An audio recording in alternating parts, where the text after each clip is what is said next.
all the product loaded up. We're about to head off somewhere special. Let's get to it.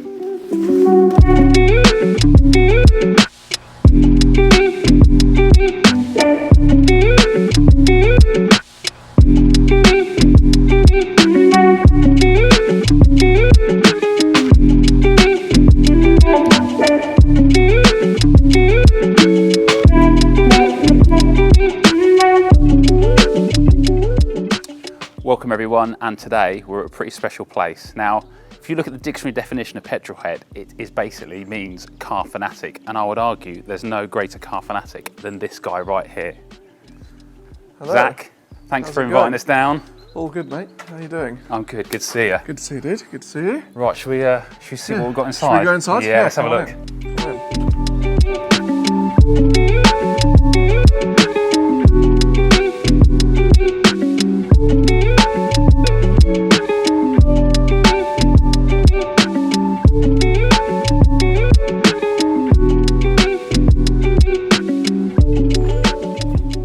I recognise a couple of these cars. Yeah. Yeah. You guys have obviously had the Koenigsegg and the Pista, actually. We've had the Pista. Yeah, this was Goodwood. It was. And we've used the Koenigsegg for some promotional material, but Indeed. this place is just next. It's something else. It's next level, isn't it? How did it all start? Where did it start? Well, it started in Monaco in 2004, and we were at an auction, and we saw a very pretty black Mercedes.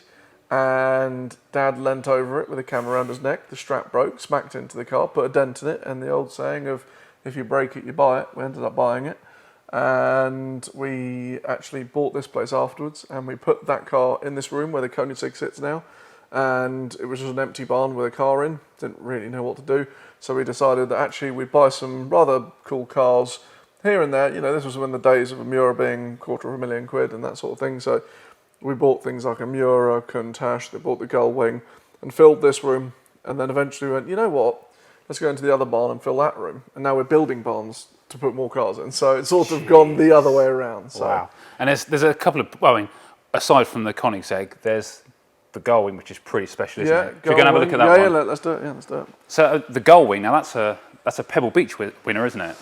Yeah, so she participated in Pebble, gone to every concourse imaginable. Is one of the greatest example. Well, it is the greatest example of a 300 SL in the world. So it's very special. And the level that you've gone to on the restoration is just incredible. The inside of the car everything is just absolutely immaculate. Yeah. And I noticed there's is this the Mercedes? This is, and it still has a dent in the bonnet, which you can see. So this is essentially where it all started. This is where it all started, indeed. And it's they only built 50 of them, and it was built by Mercedes to show that they could build a better car than Rolls-Royce. So they put like fuel injection in it. First Mercedes to have fuel injection. Put amazing suspension, beautiful interior, and it meant that even in today's standards, it drives. We'll drive this, if we're going for, maybe a 100-mile road trip, we'd take this just as quick as we take, like, the new Ghost or something like that. That's incredible. Yeah. And the other thing I can't not notice is there's a lot of petrol pumps around here. There is indeed, yeah. Everything from the early days, as in, like, the first ever petrol pump, all the way to...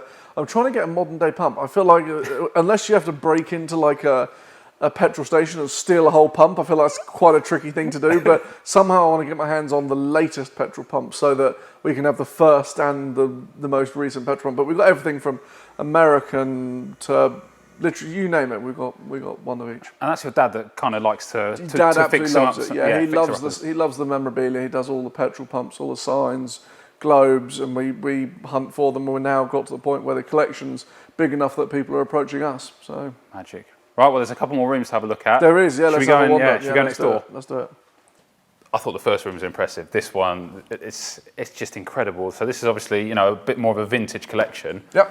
So this is actually the pre-war room, or at least it was until, because we use the cars. The cars are always in movement, and we have race cars that generally they're all positioned in a way that. So, for example, this one we use a bit more often than the Morgan. So this will be in the centre bit, so we can drive it straight out. Whereas if we want the Morgan out, it's a bit more of a tricky thing to get out. So, which makes it even more incredible because these, like you say, these cars are always in use. So it's not like they just sit here and kind of gather dust. They're always out being used. We use them as much as possible. Yeah. I mean, any chance to get out in them and share the love is always a good one. Now, we were talking earlier over the phone about the Jag, and this is a bit of an interesting one, isn't it? Because essentially, it's a race car. Well, yeah. So it's for the people who know about Jags. This is a Coombs car, so it's a 3.8 Mark II Jag, but it was done by Coombs. Now, there's a lot of Coombs replicas. They had like the vented bonnet, the black wheels, the extended spats, and the engine tune. But this actually was an original Coombs car. So to Jaguar people, it's like the Holy Grail, but like it's a bit of a Marmite car, much like a Daimler. It's sort of like you either love the front of it or don't, and I'm undecided. I'll leave it there. And then we've got this absolute monster, which is that's your dad's racing car. Yeah, this is Dad's incredible. race car, and this is a 1939 V12 Le Mans, which was a Lagonda. They only built 3 of them. It was previously owned by Dick Van Dyke, and we blew bits of the engine up, so it's now having an engine rebuild. So it looks very pretty at the moment, but it should be sitting a lot lower, but there's no weight in the front. So. But the point is, it still gets raced by your dad. And it 100%. It was this year at Le Mans, wasn't it, where it was decided to indeed, blow up? and I was kind of glad because I was meant to be the number 2 driver for that, and I was like, actually, you know, I haven't had enough training in it. Dad drives it all the time, he loves it, so I'll stick to my Caterhams and the Ferraris, and Dad can do the crazy vintage stuff. And I'd imagine doing any sort of speed in that is just insane, isn't it? Well, the engine went at 150 mile an hour. Wow. Yeah. That's scary. That scary requires things. Some minerals, that. Yes, yeah. indeed, yeah, indeed. And obviously we've got the Peel. The Peel being the most iconic, most special vehicle of the whole collection.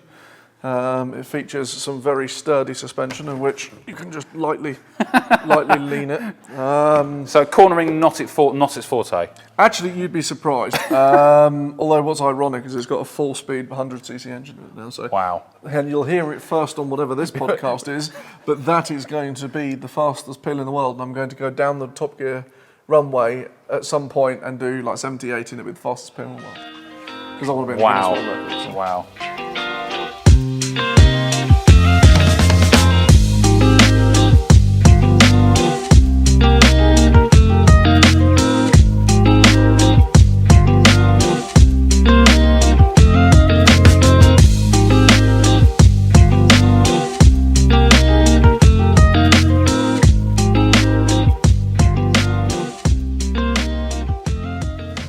So then this is the new building, which no one has actually seen on camera yet, so very exciting.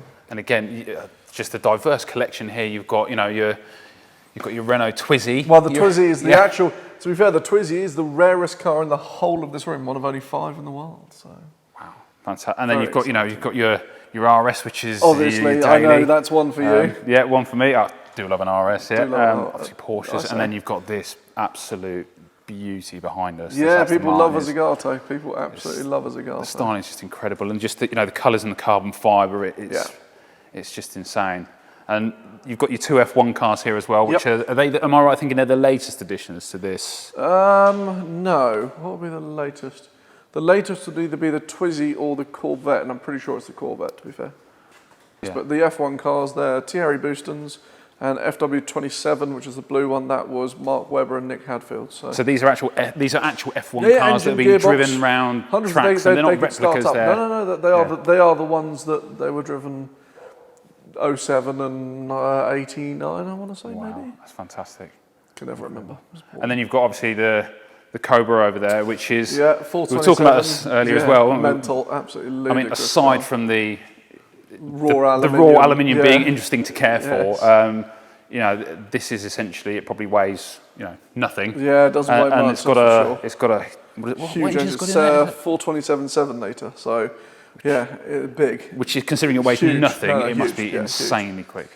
Huge. And actually, fun enough, everyone's favourite Instagram man, Dan Bilzerian, was made famous for racing one of these, and he won he drag raced a Ferrari for pink slips and beat him in the Cobra and drove the other bloke's Ferrari away. So, must have taken a slight ego dent that day, But wow, yeah. fantastic. And then we've got the Stingray, 63 Stingray, as you can see on the number plate. Yeah. Now, but the red and the black, it just sets it off. Was the paint, was that how it came, or was that had any work done to it? We didn't have to do this. We saw this restored, and generally we would never buy a car that's been actively restored, because your one person's version of a restoration is another person's. Yeah. So generally, whenever we buy a car, we strip it down. This actually was pretty perfect. So That's awesome. we've done a few bits to it, changed a bit to the suspension just because it rode a bit harsh. It's on the bigger wheels. It's a bit of a resto mod, but matching numbers and gearbox, which is cool. And this is, you know, when you buy cars, you don't just go out and buy any car, do you? There's always a bit of provenance or a bit of heritage or a good reason why you buy that's these the thing. cars. Like, there's a lot of these that exist with being. So the 63 was a rare car because it had the split rear window, and it was sort of like the car everyone wanted. It was the, if I can say it on this video, the sexy Corvette.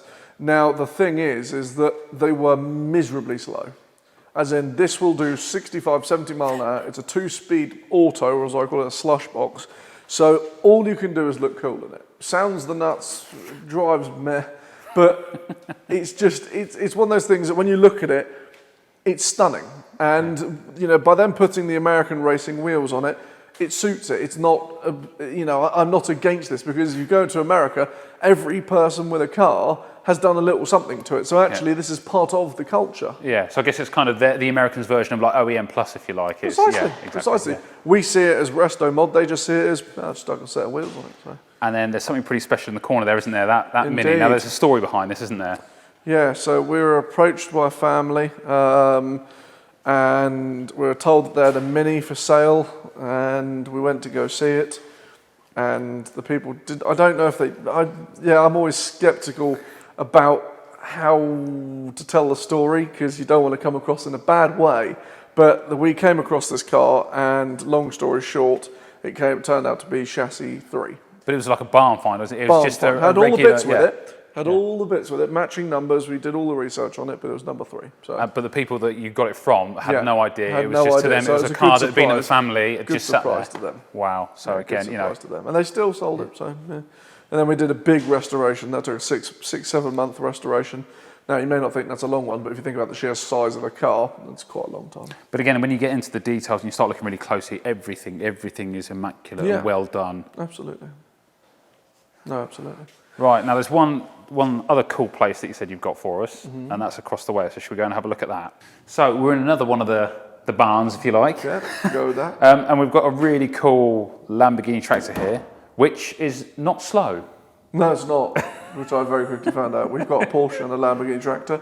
Bought the Porsche maybe 2 years before this, and we use all the cars for their purposes. So if it's a recovery vehicle, we'll put it under a bit of strain once a year or so just to keep everything moving. Tractors we use around the farm.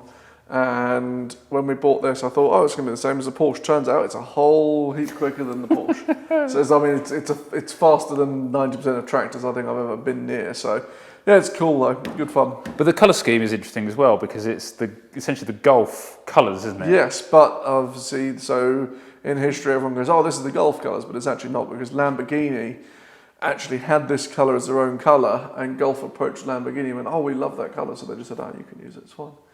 It's quite cool. So actually it's not Golf colours, it's Lamborghini colours. It is Lamborghini colours. Wow. So, very cool. And then again, there's more vintage stuff, but this thing here is super cool. So is this the first ever recovery? It's the first ever mobile recovery vehicle. Which is just so unbelievably rustic, pretty, I guess. And it's pretty, it's lovely. You know, the only thing that's new on it is the chain, because the chain deteriorated, so we had to put a new one on. Yeah. But it all still works. And you know, we've got our AA vans with our diagnostics now, and you know, looking at back in the day, it was as simple as this will pull something. It doesn't do anything else. And then down here we've got the famous Porsche. Indeed, there's a very cool story behind this Porsche, which actually I know no one's heard. But anyway, Porsche tractor, one owner since new, and it's been in the family. It was in a French vineyard, and they had a tiny little trailer which we have in storage, which the family used to drive up and down the vineyards, pick grapes, and with the kids being quite young, they had this little frame made, and that was for the kids to sit on whilst the dad or the granddad would be driving around the vineyard. And we've got files and files of photos of them using this through the vineyards. Wow. Same number plate that's on French plates, and it's just rather cool. And when we bought it in auction, an old boy came up to us and said, oh, this is my tractor, told us a story. And when you hear a story like that, you're like, it's amazing, I've got to have it. It's insane, isn't it? So my next question is, how much quick detail do you go through? A lot, yeah. We go through, I think the main things we go through is quick detailer, glass, and then generic stuff for washing. Because the thing is that even, as you know, even with cars just sitting around, sometimes it gets to the level where you go, actually, I just want to give it a wash, just because it deserves it. But we have a detailer who works for us 2 days a week.